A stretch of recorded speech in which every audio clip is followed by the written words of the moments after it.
house smelled like her. That was the first thing I noticed when I walked back through the door after the funeral. Not the flowers people had left. Not the food the neighbors brought over. Her. That particular mix of lavender soap and the chamomile tea she drank every evening before bed. 41 years of that smell, and I still hadn't gotten used to it. I don't think I ever wanted to. I set my coat on the hook by the door, the same hook I'd used since we moved to this house in '94, the hook she'd picked out at a little shop in Stratford on our anniversary trip, the one with the small brass cardinal on top. She always said cardinals were good luck. I needed to believe that right then. The guests had gone. My son and his wife were still there. They'd offered to stay and help clean up, and I'd said yes because I didn't want to be alone in the house just yet, but also because something felt off about them, and I couldn't quite name what it was. My son kept checking his phone. His wife kept walking through the rooms in a way that made me feel like she was measuring something. I thought I was imagining it. Grief does that. Makes you suspicious of shadows. I sat down at the kitchen table with a cup of tea I didn't drink, and listened to the two of them talk quietly in the living room. I wasn't trying to eavesdrop. The kitchen was just 12 feet away, and the walls in that old house were never very thick. The assessed value went up again, my son's wife said. I looked it up this morning. Not tonight, my son said. I'm just saying. Riverdale properties don't sit on the market. If we move quickly. I said not tonight, Cheryl. Silence, then the sound of her setting something down on the sideboard. Carefully. The way you set something down when you're annoyed but trying not to show it. I sat there with my cold tea and thought about what I'd just heard. My wife of 41 years had been in the ground for 6 hours, and my son's wife was already thinking about the assessed value. I didn't say anything that night. I just thanked them for coming and told them I needed to sleep. My son hugged me at the door. A real hug, the kind that lasts a moment longer than polite. And for a second, I thought I'd misread the whole thing. Maybe I had. Maybe grief was making me paranoid. But then his wife said, on her way out, "We'll come back Saturday to help you sort through some of Margaret's things." Not asking, stating. And I thought Margaret's things. Not Mom's things. Margaret's things. My wife's name was Margaret. I closed the door and stood in the hallway alone for a long time. There was a letter.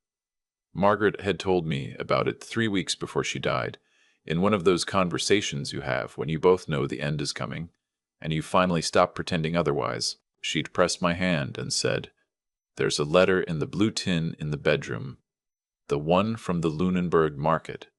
Promise me you won't open it until after." After. We both knew what after meant. Promise me you'll read the whole thing before you make any decisions. I promised, and then I'd spent the next 3 weeks trying not to think about it. The night of the funeral, I lay in bed and stared at the ceiling. The blue tin was on the dresser across the room. I could see its outline in the dark.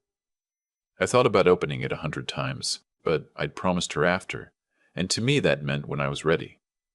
When I could actually absorb what she'd written instead of just surviving it. I wasn't ready that night. I wasn't ready for a lot of things. Saturday came faster than I expected. My son arrived at 9 in the morning. His wife was with him, and she brought a stack of those flat-pack boxes from a moving supply store. She carried them in without asking, and set them in the hallway. "Morning, Dad," my son said. "You sleep okay?" "Well enough." His wife was already moving toward the living room. "I thought we'd start in here," she said. "The china cabinet and the bookshelf. Most of it can probably go to St. Vincent de Paul." I looked at her. "I haven't decided what I want to do with anything yet." She turned with that particular smile she had, the one that was shaped like patience but wasn't. "Of course. We'll just sort it into piles. Keep, donate, decide later. Cheryl." My son said her name the same way he had the night of the funeral. A warning dressed up as a name. She opened one of the flat-pack boxes anyway. I don't know why I didn't say something louder right then. 41 years of being a high school principal teaches you to pick your battles and read the room. but maybe it also teaches you to stay too calm when calm isn't what the situation calls for. I stood in my own hallway while my daughter-in-law began disassembling my home, and I said nothing. By noon, they'd filled 2 boxes. Books that had been on those shelves since before my son was born. A lamp Margaret had brought from her mother's house in Cape Breton. I watched from the kitchen doorway and told myself it was just sorting. It didn't mean anything. Then my son came and sat across from me at the kitchen table. He had his mother's eyes. He always had, and it had always made me feel something warm when I looked at him. That afternoon, it just made me tired. "Dad," he said, "we need to talk about the house." I set down my mug. "What about it?" "It's a lot of space for one person. And it's old. The roof's going to need replacing in a couple of years. The furnace is on its last legs. I'm aware of the state of my house. I'm just saying." He looked at his hands. "Cyril and I have been talking. We have a lot of debt. The kids' school, the car payments, and this house." He stopped. Mom's name was on the title. Both our names were on the title. He looked up. "Right. Yes. But it was her parents' money that bought it, originally, her inheritance from Grandpa when he passed." I felt something very still settle over me. "That was 30 years ago. We bought this house together."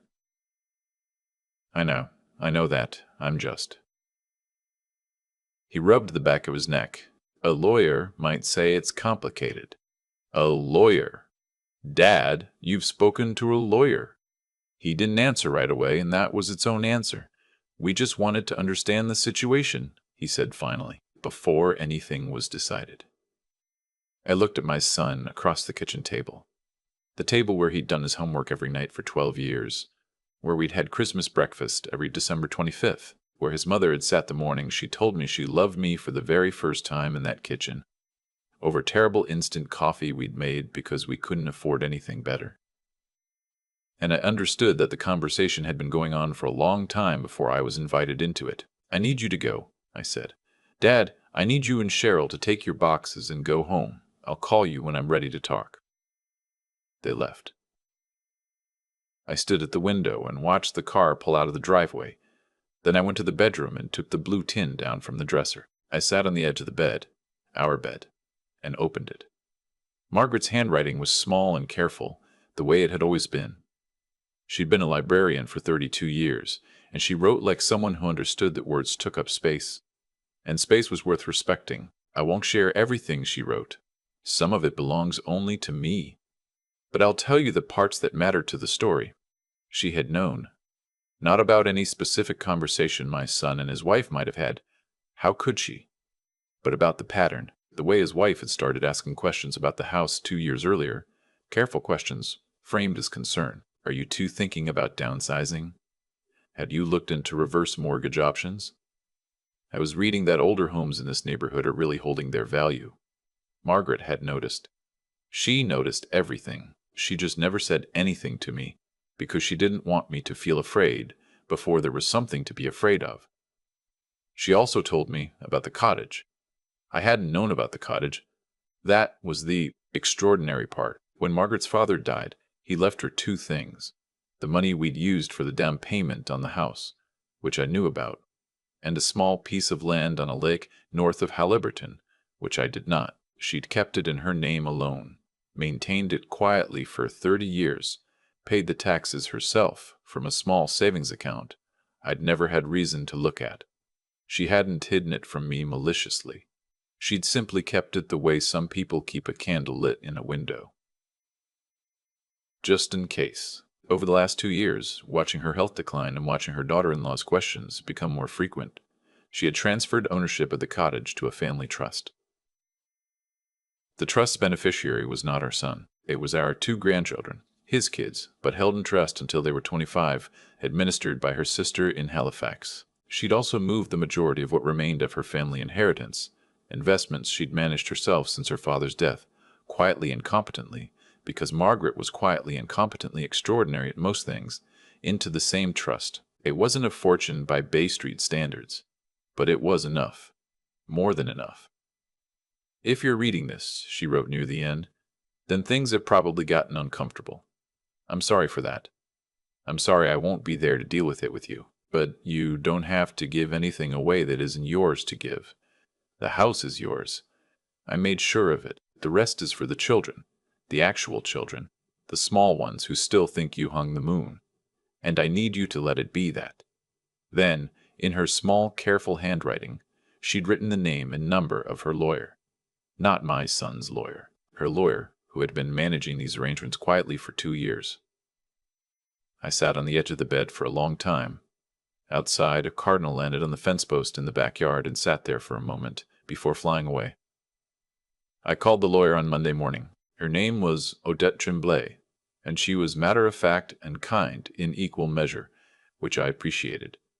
She confirmed everything Margaret had written. She also told me something Margaret had not mentioned in the letter, that the house title had been restructured 18 months earlier, quietly, through a process I won't pretend to fully understand, such that any legal challenge based on the original source of the down payment would be substantially more difficult than my son's lawyer had apparently suggested. Your wife was thorough, Odette said. She was a librarian, I said. They're thorough people. I also called my own lawyer, a man I'd used for 30 years for wills and property matters, and had him send a very brief letter to my son's lawyer outlining the actual state of things. I didn't want to fight. I wanted it to be clear that there was nothing to fight over. The letter went out on a Wednesday. My son called on Thursday. He was quiet on the phone in a way I hadn't heard from him since he was 17, and had broken the car window, and didn't know how to tell me. Not angry, just quiet.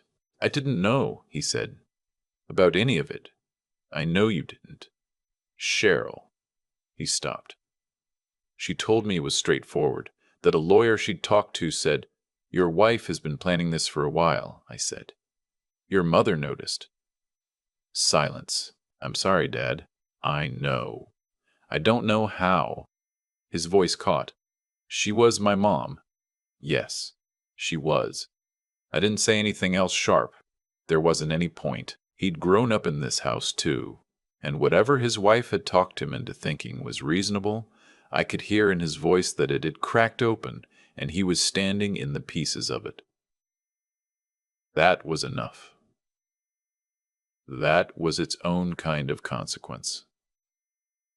We talked for a while longer. I told him the trust, when it matured, would go to his children, not him, and that I hoped he understood why. He said he did. I'm not sure he fully did yet, but I believed he was trying to. 2 weeks later, on a Tuesday morning, I drove north. It took about 2.5 hours from the city, up through cottage country, the kind of drive where the highway gradually gives way to 2-lane roads and then to gravel, and the trees get taller and closer together and you start to feel like you can breathe again. The cottage was small, green-painted board and batten, a covered porch, a dock that needed one plank replaced. It sat at the edge of a lake I'd never seen before, a lake my wife had known her whole life and had never once mentioned. And when I got out of the car and stood there in the quiet, just the water and the wind and the pines and one loon somewhere out on the far shore, I understood why she'd kept it. Some things you keep because they're yours, deeply and completely yours, in a way that has nothing to do with ownership papers. I sat on the dock for a long time. I thought about 41 years, about the hook with the brass cardinal, about instant coffee, about the way she wrote, careful and small, making every word count, about a woman who had spent 2 years quietly making sure that the people she loved couldn't be taken advantage of, who had done it without drama, without confrontation, without ever once making me feel like I needed to be afraid. She'd been protecting me from the other side of something I hadn't even seen coming. My phone was in my pocket. I'd had the ringer off for most of the drive. When I turned it on, there were messages. Quite a few of them. Most were from my son's wife. I counted them while I sat there on the dock in the sun. 14 missed calls. 6 text messages. 2 voicemails I didn't listen to. I set the phone face down on the dock beside me. The loon called again from somewhere across the water, a long, wavering sound that carried perfectly in the still air. I looked out at the lake my wife had loved for 62 years and never told me about, and I felt, for the first time since standing in the funeral home, choosing between two kinds of floral arrangements, something that wasn't grief. It wasn't happiness exactly. It was closer to what Margaret would have called settledness. The feeling of things being where they belonged. I stayed 4 days. I fixed the plank on the dock. I made bad coffee on the small propane stove and drank it on the porch every morning, watching the mist come off the water. I read one of the paperbacks from the shelf inside, a mystery novel with a cracked spine that someone had read many times before me. On the third night, I found, tucked inside the cover of a field guide to Ontario birds on the cottage bookshelf, a photograph. Margaret, maybe 30 years old, sitting on this same dock, laughing at something off camera. Young and bright and completely herself. I set it on the windowsill where I could see it from the bed. When I got back to the city, I had a conversation with my son. A real one, the kind we hadn't had in years. I told him I wasn't going to hold the last month against him if he was willing to be honest with me about what had happened and why. He was. It took a while, and some of it was hard to hear, but he was. I told him about the cottage. He hadn't known it existed, neither had Cheryl, apparently, though that was harder to verify, and I noticed I didn't entirely believe it. He asked if his kids could see it someday. I said of course they could. That was the whole point. I didn't tell him about the trust in detail. Odette had advised me not to, and I agreed with her. Let them discover what their grandmother arranged for them when they're old enough to understand it. Some gifts are better given slowly. My son's wife has not called me directly since the messages on the dock. I think she understands now that there's nothing to be gained from it, and whether that's growth or just strategy, I find I don't particularly need to know. The house still smells like Margaret sometimes. Less often now, but still, in the evenings especially when I make chamomile tea and sit at the kitchen table and listen to the neighborhood settle down for the night. The cardinal hook is still by the front door. I hung my coat on it this morning. I'm still here, in the house we built together, with the roof that needs replacing and the furnace on its last legs, surrounded by the books she loved and the lamp from her mother's house, and every ordinary thing that makes a life. She made sure of it. That's the thing about quiet people. They do their most important work without anyone watching. And when the time comes, you find out exactly how far ahead they were thinking all along. I'm going back to the cottage in July. I'm going to bring my grandchildren, and I'm going to teach them to fish off that dock. And I'm going to tell them about the woman who sat there 30 years before them and laughed at something off camera. They deserve to know who she was, not just as a grandmother. As herself, that feels like the right thing. It feels like what she would have wanted. And for the first time in a long time, I trust that I know what that means. I've had a lot of time to sit with everything that happened, on that dock mostly, the one that needed the plank replaced. I fixed it with wood I bought at a hardware store in Helleverton, and it took me the better part of a morning, and when I was done, I stood on it and it held, and I thought, yes, that's how things are supposed to work. You put in what's needed. It holds.